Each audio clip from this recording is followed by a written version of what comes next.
Hello everyone, welcome to my channel Psychologist Priya Bhargav. Today we are going to start Unit 2 of Block 1 MPCE 032, that is MAPC second year students who have opted for organizational psychology. This video is for you guys. So we are going to complete this unit in two parts, part 1 and part 2. This is part 1 and we are going to complete pink highlighted area of topics in this part, and in second part we are going to complete the blue highlighted area. So let us start with today's video. इस unit में human resource management के ऊपर बात की गई है. Human resource management and then strategic human resource management, ये क्या, दोनों में फ़र्क क्या है, कैसे ये वेरी करता है, ये वाली चीज़ें हम पढ़ेंगे.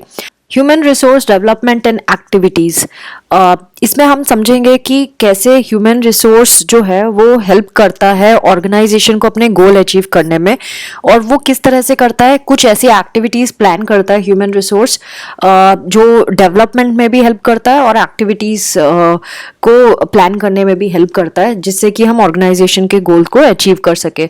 सो इसको हम स्ट्रेटेजिक ह्यूमन रिसोर्स मैनेजमेंट के नाम से भी जानते हैं, क्योंकि इसमें बहुत सारी हम स्ट्रेटजीज यूज़ करते हैं जब हम किसी ऑर्गेनाइजेशन को आगे बढ़ाने की बात करते हैं. उन स्ट्रेटजीज में एम्प्लॉयज़ का इन्वॉल्वमेंट भी आता है.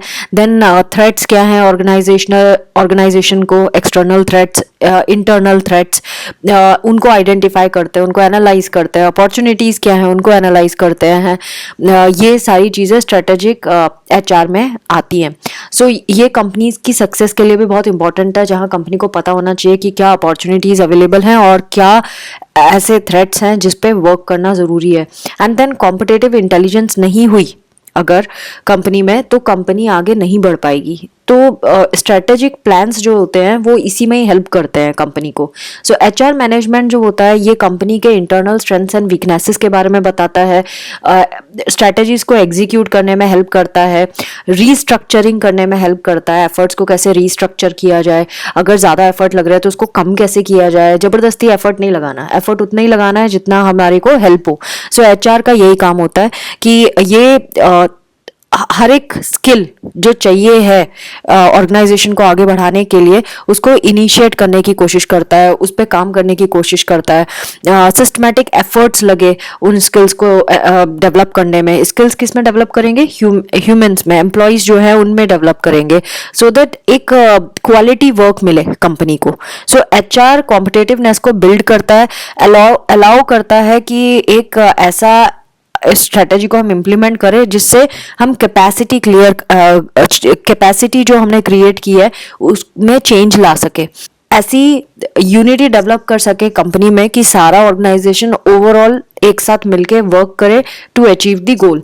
तो स्ट्रेटेजिक HR जो है वो ट्रांसफॉर्मेशनल होता है ये नेचर में, यानी कि ये ट्रांसफॉर्म करता है और क्विकली एक्ट करने में कैपेबल होता है. सो ये लोगों को और ऑर्गेनाइजेशन को दोनों को अडॉप्ट करने में, लर्न करने में और क्विकली एक्ट करने में हेल्प करता है, और एंश्योर करता है, या आप बोल सकते हो श्योर करता है ऑर्गेनाइजेशन को कि वो हाई परफॉर्मेंस टीम बना सके. जो टाइम लगता है किसी भी इनोवेटिव वर्क करने में उसको रिड्यूस कर सके, और न्यू टेक्नोलॉजी को कैसे इम्प्लीमेंट करना है उस पर वर्क करे. इन सब पे वर्क करता है स्ट्रेटेजिक HR. और टाइमली कैसे हम जो भी हमारी कंपनी को डिलीवर करना है उसको कैसे डेवलप किया जाए और टाइमली डिलीवर किया जाए, ये भी स्ट्रेटेजिक HR का काम है. सो ये एक प्रोएक्टिवली वर्क करने वाला डिपार्टमेंट है. ऑर्गेनाइजेशन के जो राइवल्स है उनसे कैसे वो कंपटीशन में आगे बढ़ जाए, ऑर्गेनाइजेशन हमारे दूसरे राइवल ऑर्गेनाइजेशन से कैसे आगे बढ़ जाए, उसके लिए भी वो ऐसे नॉलेजेबल एम्प्लॉयज़ को रखना चाहते हैं जो ऑप्टिमल यूटिलाइजेशन करे रिसोर्सेज का, और एक मैनेज कर सके जितना भी ऑर्गेनाइजेशन उसको रिसोर्सेज प्रोवाइड कर रहा है. ऐसे एम्प्लॉयज़ को स्ट्रेटेजिक जो HR है वो ढूंढने में हेल्प करता है. देन स्ट्रेटेजिक HR के और भी काम है, जैसे कि 3 क्रिटिकल कस्टमर्स इसके बारे में बात की गई है. जो स्ट्रेटेजिक HR के क्रिटिकल कस्टमर्स हैं वो है इंक्रीज्ड परफॉर्मेंस एनहांस्ड कस्टमर, यानी कि इसको स्ट्रेटेजिक HR उन लोगों को अट्रैक्ट करता है जो परफॉर्मेंस अच्छा कर सकते हैं एम्प्लॉय सेटिस्फैक्शन के ऊपर वर्क करता है स्ट्रेटेजिक एचआर, जिसमें एम्प्लॉय जो वर्क कर रहे हैं वो सेटिस्फाइड रहे कंपनी में। And increased share holder value, मतलब कि कंपनी अगर आगे बढ़ेगी, ज्यादा अर्न करेगी, तो शेयर होल्डर वैल्यू भी बढ़ेगी, तो उसके ऊपर भी काम करता है। सो ये 3 चीजों पे स्पेसिफिकली एक्टिवली वर्क करता है स्ट्रेटेजिक एचआर। और ये अकम्प्लिश कैसे करते हैं? अगर इफेक्टिव मैनेजमेंट है तो उसको कैसे उसको किस किस रोल में अप्लाई करना है। इफेक्टिव मैनेजमेंट का काम ही यही होता है कि वो स्टाफ को कलेक्ट करे, मतलब एम्प्लॉयज को ढूंढे कौन से बेटर है, उनको रिटेंशन करना, मतलब जो अच्छे हैं वो कंपनी में रहे, and then turnover process पे वर्क करना, यानी भागे ना, छोड़ के ना भागे जॉब, इसके ऊपर वर्क करता है एचआर। देन एम्प्लॉयज को ऐसे एम्प्लॉयज को सिलेक्ट करता है जो फिट है ऑर्गेनाइजेशनल स्ट्रेटेजी एंड कल्चर को लेकर, मतलब उस कल्चर में रम जाते हैं। कुछ एम्प्लॉयज को सेट नहीं हो पाते किसी पर्टिकुलर ऑर्गेनाइजेशन के कल्चर में, कुछ सेट हो जाते हैं, ऑर्गेनाइजेशन की स्ट्रैटेजी को फॉलो करते हैं, कुछ लोग नहीं करते हैं, तो इसीलिए उनको फिल्टर करना बहुत जरूरी है। एम्प्लॉयज की कॉस्ट इफेक्टिवली कैसे उनको यूज करना है वो आना चाहिए एचआर को। एंड देन वो किस तरह से आइडेंटिफाई करे कि कौन से एम्प्लॉय कौन से डिपार्टमेंट में सही काम करेंगे, अपने फुल पोटेंशियल के साथ करेंगे और हाई रिटर्न्स भी देंगे, उसके ऊपर वर्क करता है स्ट्रेटेजिक एचआर। और जितने भी एचआर प्रोग्राम्स एंड पॉलिसीज है उसको उनको इकट्ठा करके इनकॉर्पोरेट करता है स्ट्रेटेजी में, सो दैट सारे एम्प्लॉयज को वो ट्रेनिंग मिल सके, उन प्रोग्राम्स में पार्टिसिपेट करने की अपॉर्चुनिटी मिल सके। इसकी वजह से हम ये भी देखते हैं कि कंपनी में एक डायनामिक चेंज, फ्लेक्सिबल चेंज दिखता है, एडेप्टेशन दिखती है, और एम्प्लॉयज अच्छे से काम करते हैं। तो उनका जो फोकस होता है वो कस्टमर नीड्स के ऊपर होता है और मार्केट में क्या चल रहा है, इमर्जिंग मार्केट में क्या रिक्वायरमेंट है उसके ऊपर वर्क करता है और क्वालिटी देने की कोशिश करता है। Now strategic human resource management, जिसे SHRM भी कहते हैं। सो ये SHRM के बारे में भी हम समझेंगे, बट एक चीज ध्यान में रखने वाली बात है कि जो चेंज होता है ना वो इनएविटेबल है। हम चेंज कोई अनअवॉइडेबल चीज है जिसे हम कभी अवॉइड नहीं कर सकते। So that is why human resource management जो है वही एक चीज है जिसको हम तैयार कर सकते हैं कि वो चेंज को फेस कर सके, सही से काम कर सके। सो ह्यूमन रिसोर्स मैनेजमेंट को अब हम स्ट्रेटेजिक ह्यूमन रिसोर्स मैनेजमेंट कहते हैं, क्योंकि अब ह्यूमन रिसोर्स मैनेजमेंट की जो ट्रेडिशनल रोल होता था हायरिंग एंड ट्रेनिंग का, उससे बढ़कर काम करना पड़ रहा है एचआर को। सो दैट इज वाई हम उसको स्ट्रेटेजिक ह्यूमन रिसोर्स मैनेजमेंट के नाम से जानते हैं अब। और उनके सिंस उनका रोल भी बढ़ गया है, तो जो जॉब मिक्स हो रहा है, जॉब मिक्स जैसे कि कुछ ऐसे एम्प्लॉयज रखे जा रहे हैं जो परमानेंट है ऑर्गेनाइजेशन में, और कुछ ऐसे रखे जा रहे हैं जो कैजुअल है, मतलब आते हैं जाते हैं, टेम्परेरी। एंड न्यू टेक्नोलॉजीज पे वर्क कर सके, ऐसा हमें एचआर चाहिए है। न्यू टेक्नोलॉजीज को इम्प्लीमेंट करके और जो भी कॉम्पिटिटर से हमें प्रेशर मिल रहा है उसको हैंडल कर सके, इसके ऊपर SHRM काम करता है। देन फर्म्स जो होती हैं वो हमेशा उनको इनोवेटिव, और फर्म्स में माने कि ऑर्गेनाइजेशंस की बात कर रहे हैं हम, ऑर्गेनाइजेशंस जो होते हैं वो इनोवेटिव होते हैं, उनको न्यू आइडियाज लाना जरूरी है, न्यू तरीके बिजनेस के लाना जरूरी है, new technologies, new products, new services, इसके ऊपर काम करना जरूरी है, क्योंकि भी बहुत ज्यादा डाइवर्सिटी हो रही है। तो डाइवर्सिटी अगर इंक्रीज हो रही है, कस्टमर बेस की डिमांड बढ़ती जा रही है, तो कंपनी को इसके ऊपर बहुत काम करना पड़ेगा। सो दैट इज वाई वो ऐसे एम्प्लॉयज को पे ज्यादा फोकस करते हैं जो ट्रेंड है पहले से ही और जिनको हम रिटेन कर सकते हैं, या अगर ट्रेंड नहीं है, पार्शियली ट्रेंड है, तो उनको फर्दर ट्रेनिंग दे सकते हैं।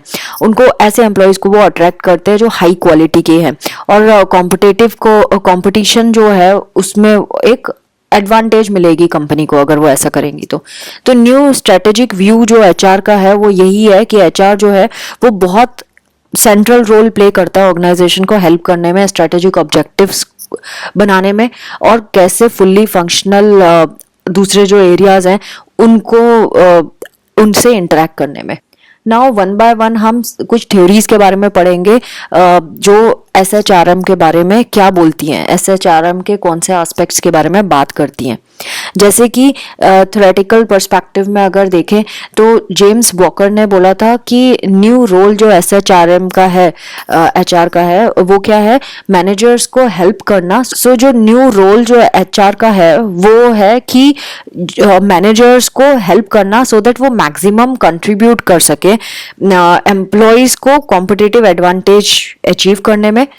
ये जेम्स वॉकर ने कहा था। इयान क्लार्क ने बोला था कि जो प्रमोशंस है वो एफिशिएंसी एंड प्रॉफिटेबिलिटी को देख के किए जाते हैं। एचआर वो डिसाइड करता है, उससे कंसर्न्ड होता है कि जो भी आगे कंपनी बढ़ रही है, या एम्प्लॉयज का प्रमोशन की बात करो या कंपनी के आगे बढ़ने की बात करें, तो इन सब में हम प्रॉफिटेबिलिटी एंड एफिशिएंसी को देखते हुए ही करते हैं।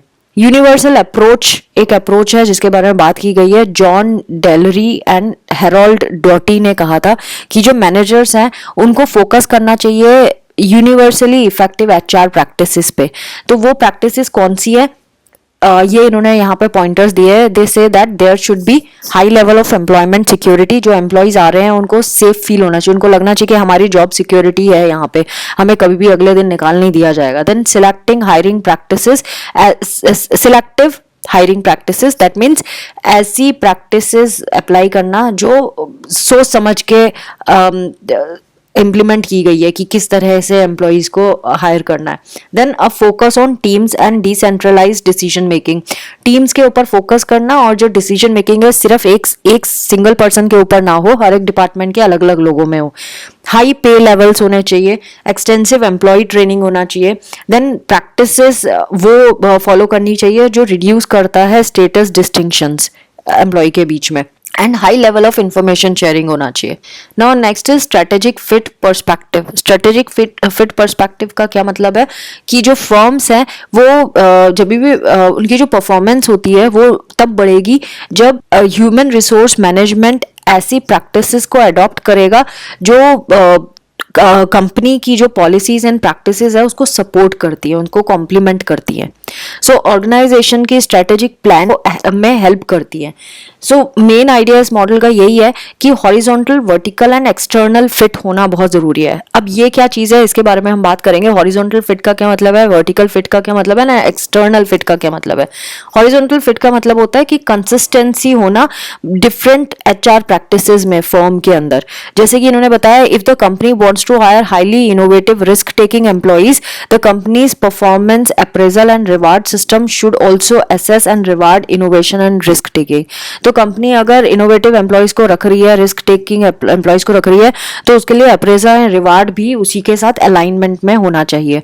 वर्टिकल फिट क्या होता है, degree to which HR practices are consistent with the firm's overall business strategy. जो पूरे ऑर्गेनाइजेशन की बिजनेस स्ट्रेटेजी है उसके साथ कंसिस्टेंट होना चाहिए एचआर की प्रैक्टिस। तो इन्होंने बोला है, इसका एग्जांपल दिया है, suppose a firm has decided to enhance its competitive standing relative to other firms. दूसरी फर्म्स के साथ अपना कॉम्पिटिशन एनहांस करना चाहती है अपनी इंडस्ट्री में, तो हाईली कस्टमर फोकस्ड होना चाहिए उसको, या training programme should be planned to develop better customer relation skills।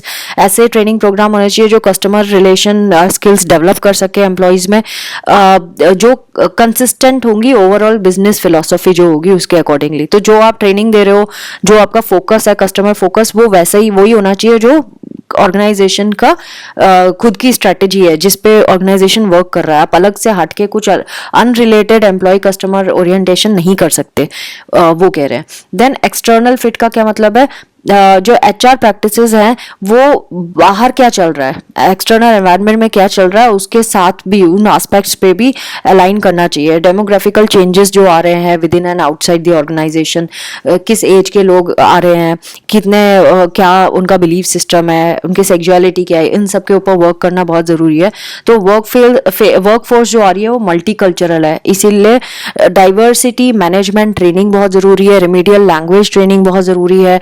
फिर जो एम्प्लॉयज़ को जिस तरह से हम सिलेक्ट करते हैं कंपनी के लिए वो बहुत ज़रूरी है, क्योंकि नॉन मेजॉरिटी कल्चर्स हमें ध्यान में रख के करना पड़ता है, क्योंकि माइनॉरिटी वाले भी बहुत सारे पार्टिसिपेट करते हैं, जॉब के लिए आते हैं। सो उस पर भी फोकस करना एचआर का ही काम है। सो वो कैसे एक्सटर्नल एनवायरनमेंट में फिट करे और कॉम्पिटिटिव वैल्यू बढ़ाए एम्प्लॉयज़ में, वो भी एचआर सिस्टम का ही काम होता है ना। इंटरनल सर्विस प्रोवाइडर जो होते हैं वो फर्म के अंदर ही होते हैं और इंडिविजुअल बिजनेस यूनिट्स के अंदर आप समझ सकते हैं।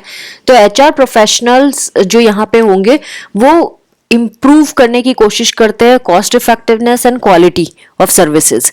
इससे क्या होता है, जो मैनेजमेंट कस्टमर्स होते हैं बिजनेस यूनिट के फर्म के अंदर, वो हेल्प करते हैं जो लोगों से रिलेटेड प्रॉब्लम है उस पर्टिकुलर यूनिट के अंदर, जितने भी लोग वहाँ काम कर रहे हैं उस पर्टिकुलर बिजनेस यूनिट में, उनमें अगर कोई प्रॉब्लम है तो उसको रिजॉल्व करते हैं। तो एचआर प्रोफेशनल्स कोई भी कॉन्फ्लिक्ट हो रहा है तो उनको रिजॉल्व करने में हेल्प करेंगे। इंटरपर्सनल प्रॉब्लम्स हैं तो उनको रिजॉल्व करने की कोशिश करेंगे। और स्पेसिफिकली ये बाहर के लोगों के लिए नहीं है, ये उसी बिजनेस यूनिट के अंदर जो एम्प्लॉयज हैं वो और जो मैनेजर्स हैं उनके बीच में अगर कोई प्रॉब्लम है तो उसके लिए वर्क करते हैं। सो इनका जो प्लान होता है वो ट्रेनिंग प्रोग्राम्स ये रन करेंगे जिसमें सर्टेन स्किल्स बढ़ा सके एम्प्लॉयज़ की।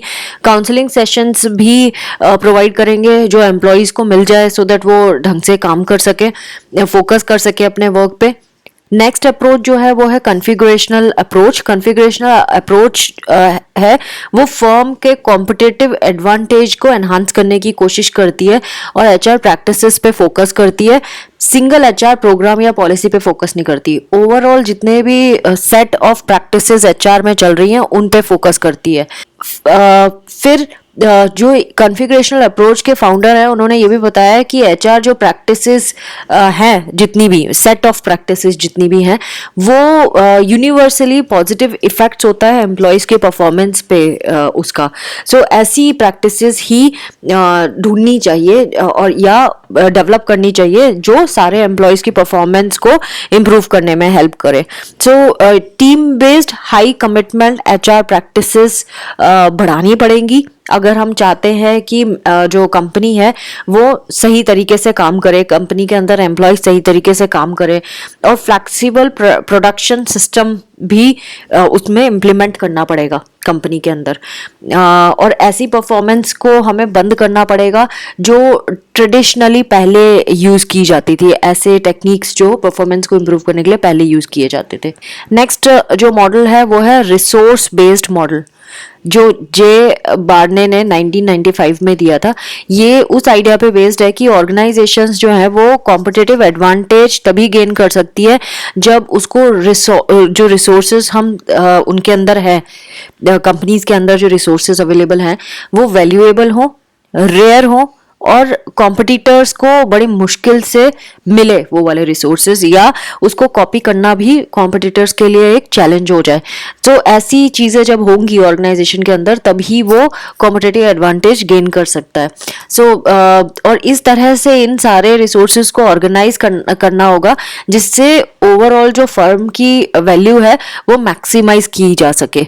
हर एक फर्म जो है वो जब भी आगे आती है तो उसमें इनोवेशन और यूनिक आइडियाज ही मेजर रोल प्ले करते हैं और वही चीज़ें तभी रोल प्ले कर पाते हैं ये मेजर जब कस्टमर्स जो हैं वो उससे सेटिस्फाइड होते हैं, जब कस्टमर की नीड सेटिस्फाई होती है। नाउ नेक्स्ट टॉपिक है की elements in developing HRM.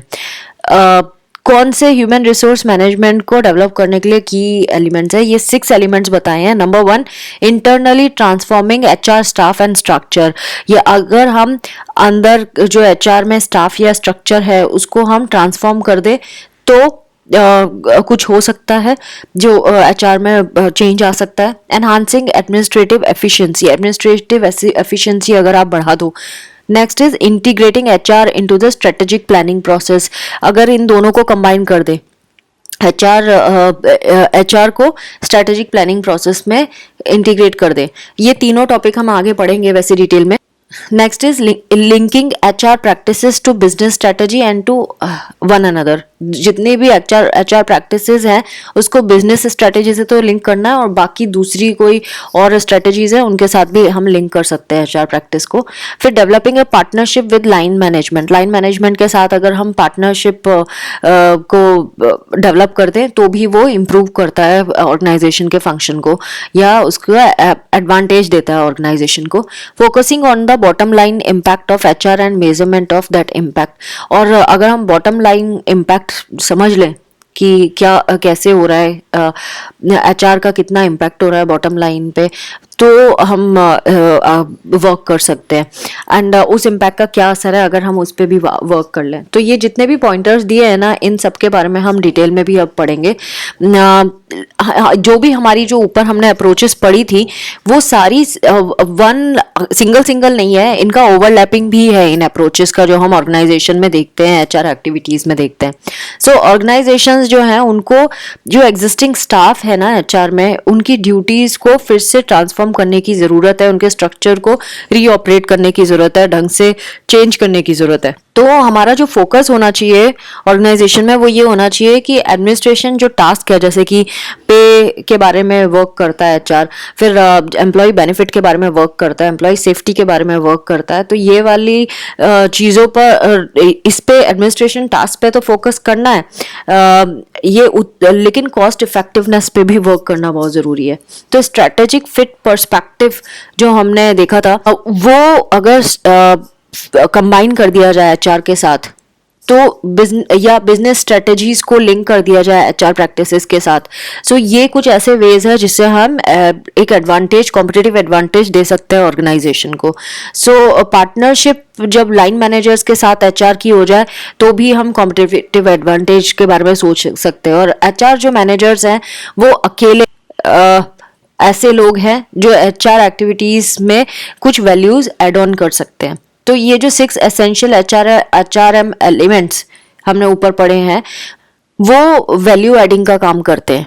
So HRM activities को हमेशा इस तरह से होना चाहिए जो फर्म की वैल्यूज को बढ़ाएं और अपनी रेगुलर ड्यूटी में इम्प्लीमेंट करें. नाउ इससे पहले कि हम ये पढ़े कि ट्रांसफॉर्मेशन के बारे में, हमें ये पढ़ना जरूरी है प्री ट्रांसफॉर्मेशन एक्टिविटी क्या होती है. सो माइकल बियर ने ये प्री ट्रांसफॉर्मेशन एक्टिविटी के बारे में सजेस्ट किया था. फर्स्ट जो एक्टिविटी होती है वो है leader of any HR change effort must be a highly competent and credible leader within the organisation. जो भी एचआर चेंज करना चाह रहा है वो जो लीडर है जो एचआर चेंज एफर्ट करना चाहता है वो बहुत ज़्यादा कॉम्पिटेंट होना चाहिए और ऐसा लीडर होना चाहिए जो ऑर्गेनाइजेशन के लिए एक रेस्पॉन्सिबिलिटी ले सकता है ऑर्गेनाइजेशन के लिए.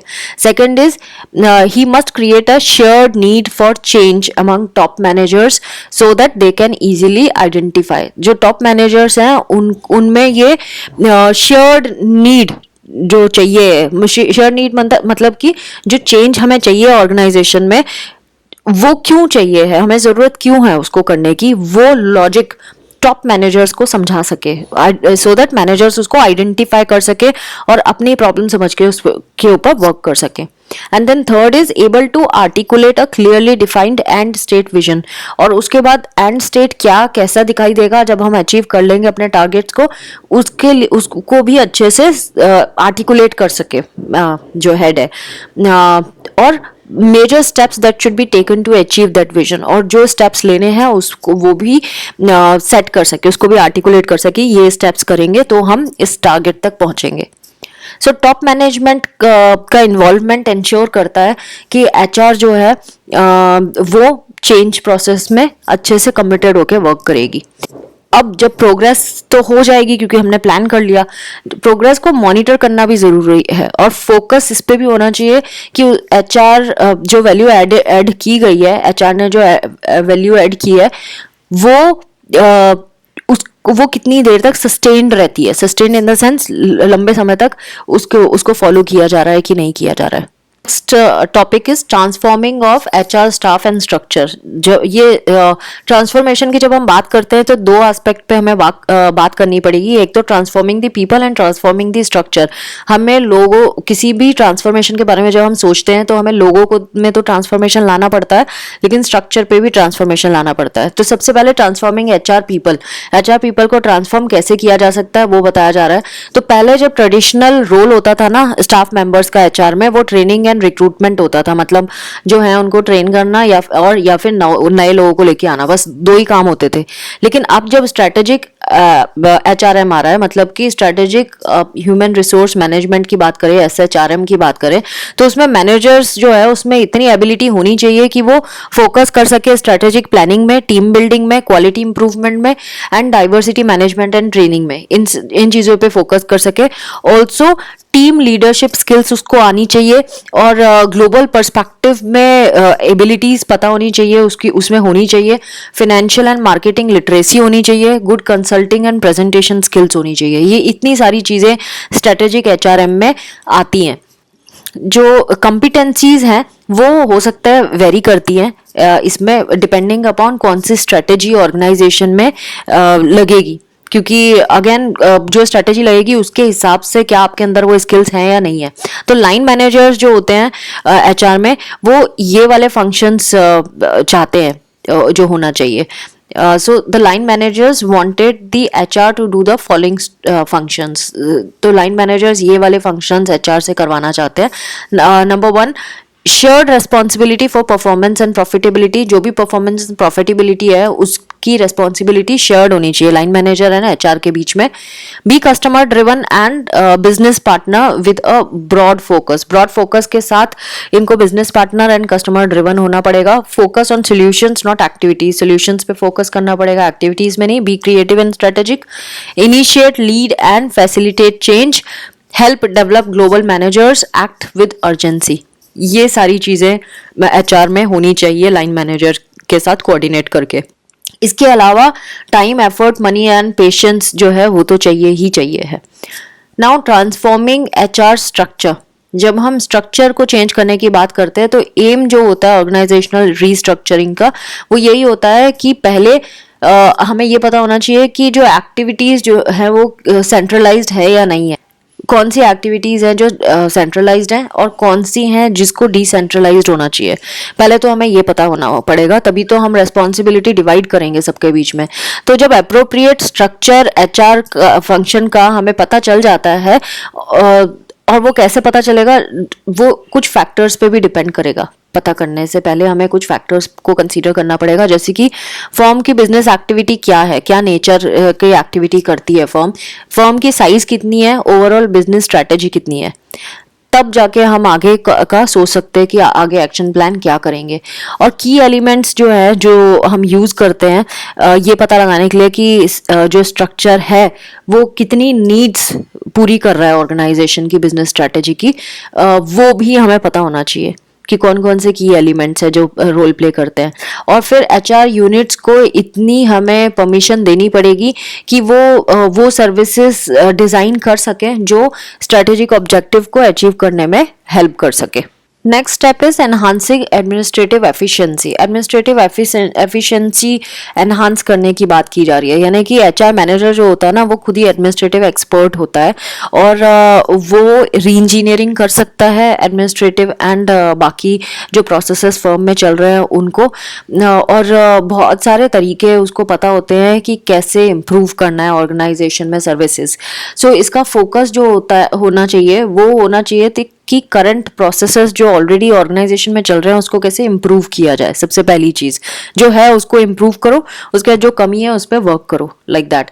सो गैप क्या आ रहा है, अभी क्या चल रहा है और आगे 5 साल में हम कैसे देखते हैं सिस्टम को, उसमें क्या गैप आ रहा है उसको आइडेंटिफाई करना ज़रूरी है। कुछ प्रोग्राम्स जो हम लागू कर सकते हैं वो करना चाहिए एचआर मैनेजर को, और फिर उनको जो प्रोग्राम्स उन्होंने स्टार्ट कर दिया है उसको इम्प्लीमेंट, न्यू प्रोग्राम भी अगर कर सकते हैं तो वो भी न्यू प्रोग्राम भी इम्प्लीमेंट करें। और एचआर यूनिट जो होती है ना, इनको ज़रूरी है कि जो भी प्रोग्राम इन्होंने नए बनाए हैं ना उसको मार्केट भी करे ऑर्गेनाइजेशन के अंदर, पूरे ऑर्गेनाइजेशन में, सो दैट उसके बाद ये पता चल सके कि कौन सा प्रोग्राम ज़्यादा एफिशिएंट था और कौन से प्रोग्राम ने एफिशिएंसी बढ़ाई है, एनहांस किया है ऑर्गेनाइजेशन की परफॉर्मेंस को। सो एडमिनिस्ट्रेटिव एफिशिएंसी जो है इसको हम एनहांस कर सकते हैं जब हम एचआर सर्विसेज को सेंट्रलाइज्ड कर देते हैं, यानी पूरे ऑर्गेनाइजेशन में, थ्रू आउट ऑर्गेनाइजेशन जब हम उसको शेयर करते हैं, उसकी ड्यूटीज़, उसकी रिस्पॉन्सिबिलिटीज़ को। काम नहीं होता है एचआर का, एचआर के बहुत सारे काम होते हैं। लेकिन एचआर को हम वन स्टॉप शॉप बना सकते हैं टेक्नोलॉजी को यूज करके।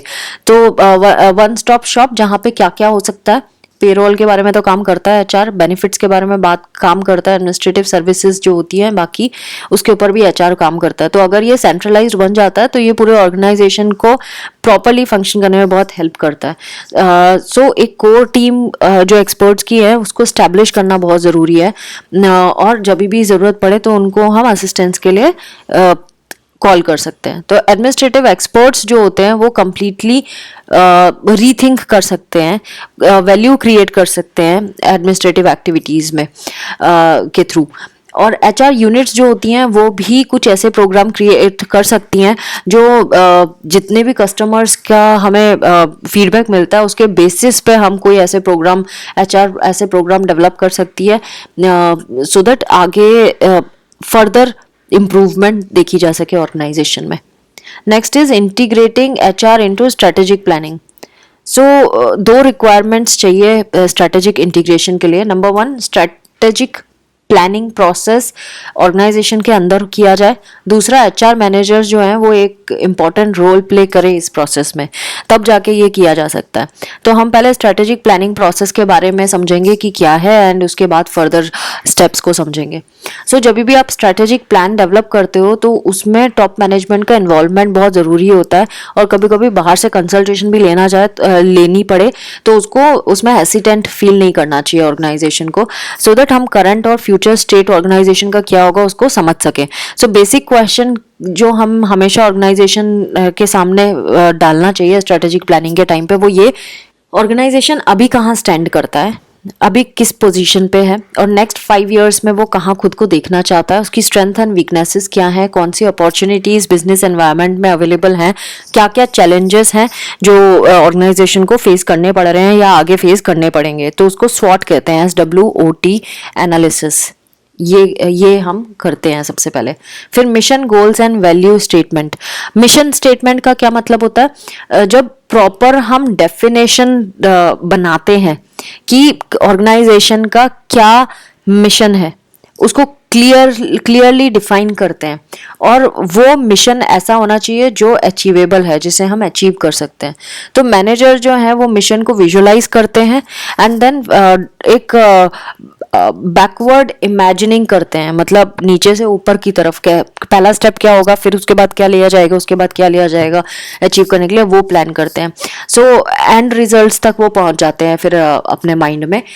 नेक्स्ट इज वैल्यू स्टेटमेंट, क्योंकि यहाँ पे 3 स्टेटमेंट की बात की है, मिशन स्टेटमेंट, गोल स्टेटमेंट, वैल्यू स्टेटमेंट।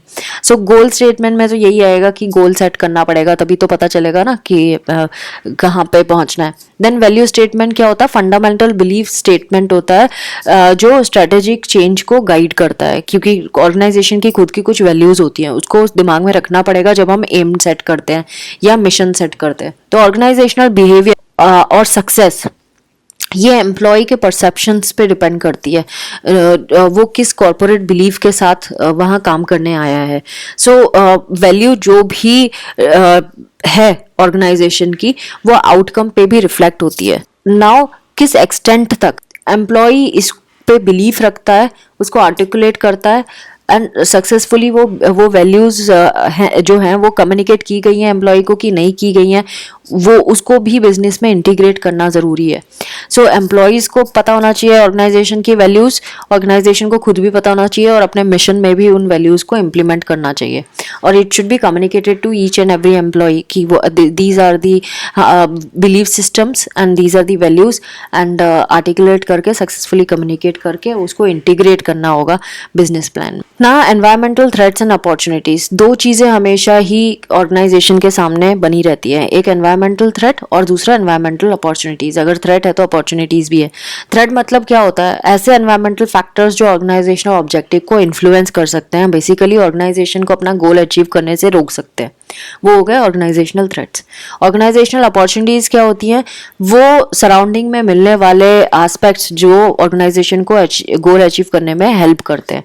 तो एनवायरनमेंट जो है उसको स्कैन करना बहुत ज़रूरी है। टेक्नोलॉजी को एनालाइज करना, इकोनॉमिक फैक्टर्स को एनालाइज करना, legal political environment, international market competitions, labour supply, customers, ये सारी चीज़ों को कंसीडर करना बहुत ज़रूरी है, इनके प्लस एंड माइनस। तभी स्ट्रेटेजिक प्लानिंग प्रोसेस ढंग से हो पाएगी और मैनेजर्स जो है वो सही प्लान बना पाएंगे, स्ट्रेटेजिक प्लान बना पाएंगे। और जब एक बार ही क्लियर अंडरस्टैंडिंग आ जाती है कि ऑर्गेनाइजेशन के एनवायरनमेंट के क्या क्या फीचर्स हैं एंड कैसे हम सारे फीचर्स को एक साथ लेके एक अच्छा ऑर्गेनाइजेशन पे इम्पैक्ट छोड़ सकते हैं, तभी आगे कुछ काम बन पाएगा। Now organisational strengths and weaknesses. जो पॉजिटिव इंटरनल कैरेक्टरिस्टिक्स ऑर्गेनाइजेशन के अंदर होती है वो ऑर्गेनाइजेशनल स्ट्रेंथ्स होती हैं। जो भी वीकनेसेस होती हैं, जो कमियां हैं, वो ऑर्गेनाइजेशनल वीकनेसेस हो गई, सिंपल। कुछ ऐसे स्ट्रेंथ्स एंड वीकनेसेस हैं जिन पे हमें फोकस करना ज़रूरी है, जैसे मार्केटिंग। मार्केटिंग के प्लस एंड माइनस दोनों होते हैं, तो कंपनी के कौन से पॉजिटिव मार्केटिंग पॉइंट है, कौन से नेगेटिव हैं, वो आइडेंटिफाई करना। ऐसे फाइनेंस में करना, प्रोडक्शन में करना, रिसर्च एंड डेवलपमेंट में करना। सो ये वाली चीज़ें करना ज़रूरी है। एंड मैनेजमेंट फिलॉसफी भी आउटडेटेड हो सकती है। कभी कभी मैनेजमेंट ना पुराने टाइप से सोचता है सब कुछ। अब सिस्टम बदल गया, सब कुछ बदल गया, तो ऑब्वियसली नए तरीके से सोचना बहुत ज़रूरी है। वो ऑर्गेनाइजेशन मैनेजमेंट कर रहा है कि नहीं कर रहा है, वो भी उस पर भी फ़र्क पड़ता है। तो ह्यूमन रिसोर्सेज जो है उनका कंट्रीब्यूशन कितना है उसको भी हमें देखना ज़रूरी है। कभी कभी जो कंपनी डिक्लाइन होती है ना, वो इस वजह से भी हो जाती है क्योंकि मैनेजमेंट आउटडेटेड होता है। सो कुछ चीज़ें चेंज करना बहुत ज़रूरी होता है ऑर्गेनाइजेशन में। Now goals and objectives. Organisation को अपना गोल एंड ऑब्जेक्टिव स्टैब्लिश करना रियलिस्टिकली वो बहुत ज़रूरी है। एक इमेजिनरी बात नहीं करना चाहिए किसी ऑर्गेनाइजेशन को, हमेशा रियलिस्टिक रहना चाहिए। सो जो गोल है उसको जितने एम्प्लॉयज़ हैं उससे रिलेशन होगा ही होगा। Products, marketing, resources, citizenship, profitability, ये सारी चीज़ें गोल से कनेक्टेड होती हैं। और ये कौन से हमारे हमारे गोल्स भी तरह तरह के हो सकते हैं। स्पेसिफिक गोल हो सकता है, टैक्टिकल गोल हो सकता है, ऑपरेशनल गोल हो सकता है। सो जो टीम है, team orientation is very important. अगर हमने टीम को ये चीज़ें नहीं बताई, उनको एम्फेसाइज नहीं किया कि भाई हम ये अकम्प्लिश करना चाहते हैं, तुम्हारी इन्वॉल्वमेंट इतनी होगी, तुम्हारे को ये अपॉर्चुनिटीज़ मिलेंगी। सो एम्प्लॉयज़ को जब ये सारी चीज़ों की क्लैरिटी होती है तो वो फुल पोटेंशियल से काम करते हैं, अपना फुल पोटेंशियल दिखाते हैं परफॉर्म करने में। तो स्पेसिफिक वर्क का स्ट्रक्चर अगर पता हो तो परफॉर्मेंस अपने आप ही इम्प्रूव होती है। और परफॉर्मेंस जब एम्प्लॉय करता है तो फिर उसको ये भी बताना ज़रूरी है कि अप्रेजल क्या मिलेगा, रिवार्ड क्या मिलेगा, कैरियर प्रोग्रेशन का किस डायरेक्शन में जाएगा। नाउ इन्होंने गोल्स के बारे में 2-3 स्टेटमेंट्स दिए हैं। जैसे goals are a source of motivation. Of course हमारे पास गोल होता है तो हम मोटिवेटेड होते हैं कि हमें ये चीज़ चाहिए, इसीलिए हमें ये काम करना पड़ेगा। तो ये ऑर्गेनाइजेशन को भी पर्पस दे देता है अगर गोल सेट होता है। सो इसीलिए ऑर्गेनाइजेशन ज़रूरी है कि ऑर्गेनाइजेशन गोल को बताए कि गोल ये है। नाउ गोल के बारे में दूसरी चीज़ क्या बताइए कि गोल जो है वो डिसीजन मेकिंग में हेल्प करता है। हम जो भी कोई डिसीजन लेते हैं हम गोल के पर्सपेक्टिव से ही लेते हैं, हमारा गोल क्या है। तो मैनेजर्स एंड एम्प्लॉयज जो हैं उनको डिसीजन मेकिंग में पार्टिसिपेट करना चाहिए, even if it is a day to day activity, वहाँ पे भी करना चाहिए। सो जब हमें गोल पता होता है तो हम डिसीजन आराम से ले पाते हैं, हमारे माइंड में आउटकम्स के बारे में एक आइडिया सा लग जाता है। अगेन जो गोल होता है वो बेसिस होता है परफॉर्मेंस मेजरमेंट के लिए भी, कि हमारा ये गोल था और तुमने यहाँ तक ही पहुंचे हो, तुम यहाँ तक नहीं पहुंचे, तो परफॉर्मेंस मेजरमेंट हम कर सकते हैं। देन गाइड कर सकते हैं मैनेजर्स को फ्यूचर क्या एक्शन लिया जाए। नए फॉर्मुलेशन ऑफ द स्ट्रेटजीज। हमेशा ही गेम प्लान होना बहुत ज़रूरी है। जब भी हम प्लान करते हैं तो बहुत सारे प्लान्स हम पहले जॉल डाउन करते हैं, उसमें से जो बेस्ट हमें समझ में आता है, जो सबसे इफेक्टिव होता है, उसको हम चूज़ कर लेते हैं।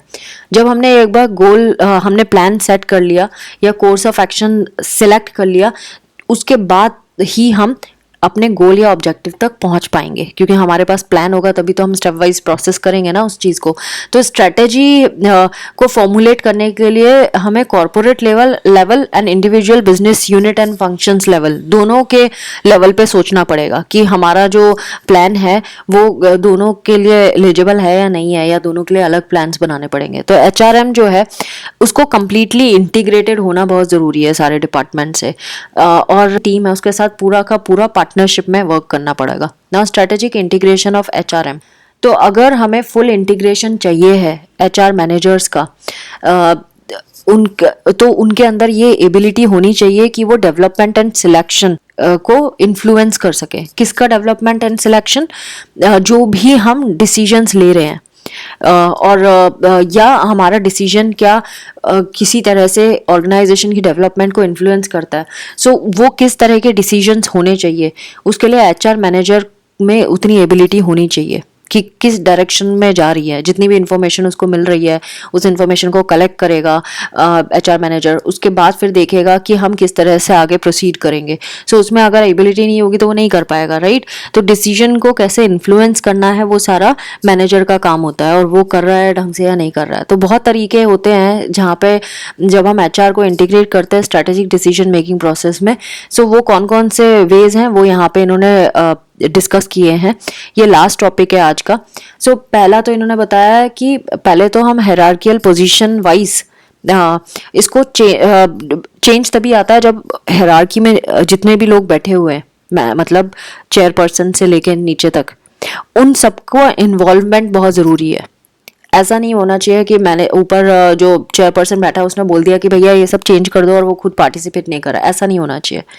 सीनियर एचआर मैनेजर जो है उसको वो सबको इन्वॉल्व करेगा, हर डिपार्टमेंट के लोगों को इन्वॉल्व करेगा, सीनियर एग्जीक्यूटिव कमेटी के लोगों को इन्वॉल्व करेगा। फिर स्ट्रेटेजिक प्लानिंग जो है उसको फिर डालेगा हर एक लेवल पे कि कहाँ कहाँ आ रहा है। तो जो भी जिस पोजीशन में होगा उसके हाथ में वो पावर होगी आगे फर्दर उसको इम्प्लीमेंट करने की, अपनी बात को डालने की। एचआर रिप्रेजेंटेटिव जो होते हैं वो ये भी कर सकते हैं कि जितनी भी इंफॉर्मेशन है उसको गैदर करें, उसको प्रेजेंट करें, सो दैट, और वो जितनी भी इंफॉर्मेशन है इट शुड बी रेलिवेंट, उसको गैदर करके उसको प्रेजेंट करें सो दैट एक बिजनेस स्ट्रैटेजी बनाई जा सके। तो जब एचआर ऑफिशियल्स उस चीज़ को रिव्यू करेंगे और देखेंगे कि की टैलेंट्स क्या क्या हैं ऑर्गेनाइजेशन के, फर्म का बेनिफिट स्ट्रक्चर कैसा है, उसका कल्चर कैसा है फर्म का, ये सारी चीज़ों को जब एनालाइज करेंगे तब जाके वो किसी डिसीजन पे पहुंच पाएंगे। Now since we are studying this unit, तो मैं थोड़ा सा आपको ओवरव्यू और दे दूं इससे पहले कि मैं एंड करूँ ये video. Integrating HR into strategic planning में ये सारे स्टेप्स थे। पहले स्ट्रेटेजिक प्लानिंग प्रोसेस बताया, फिर मिशन गोल वैल्यू स्टेटमेंट बताया, फिर एनवायरमेंटल थ्रेट्स एंड अपॉर्चुनिटीज़ बताई, फिर ऑर्गेनाइजेशनल स्ट्रेंथ वीकनेस बताई, फिर गोल्स एंड ऑब्जेक्टिव्स बताया, फिर फॉर्मुलेशन ऑफ स्ट्रेटेजीज बताई, स्ट्रेटेजिक इंटीग्रेशन ऑफ एचआर बताया। सो ये सारी चीज़ें क्या हैं, ये इसी हेडिंग के अंदर था कि कैसे हमने इंटीग्रेट किया। उसके बाद इन्होंने एनहांसिंग एडमिनिस्ट्रेटिव एफिशिएंसी के बारे में बात किया कि एडमिनिस्ट्रेटिव एफिशिएंसी को कैसे बढ़ाया जा सकता है। फिर इन्होंने यहाँ पे transformation of HR staff and structure कैसे हम चेंज कर सकते हैं, क्योंकि हमें अब स्ट्रेटेजिक वाला चाहिए, पहले जो ट्रेडिशनल होता था वो नहीं चाहिए। तो उसके बारे में इन्होंने बताया हमें आज। और इसके अलावा यहाँ पे ऊपर हमने जो पढ़ा था, इसमें हमने ये पढ़ा था कि की एलिमेंट्स क्या हैं जब हम एचआरएम को डेवलप करते हैं। फिर रिसोर्स बेस्ड कुछ मॉडल्स के बारे में बात की जो एचआरएम को आगे डेवलप करने में हेल्प करते हैं। तो ये बहुत सारी अप्रोचेस हमने पढ़ी थी। एंड देन उससे पहले हमने स्ट्रेटेजिक ह्यूमन रिसोर्स मैनेजमेंट के बारे में समझा था and human resource development and activities के बारे में समझा था। तो friends, this was all about part 1 of unit 2 block 1 MPCE 032, that is MAPC second year students who have opted for organizational psychology. This video was for you guys, so do not forget to subscribe, press the notification bell, and do share my videos with rest of the students. Thanks for watching. Take care of yourself. Bye bye.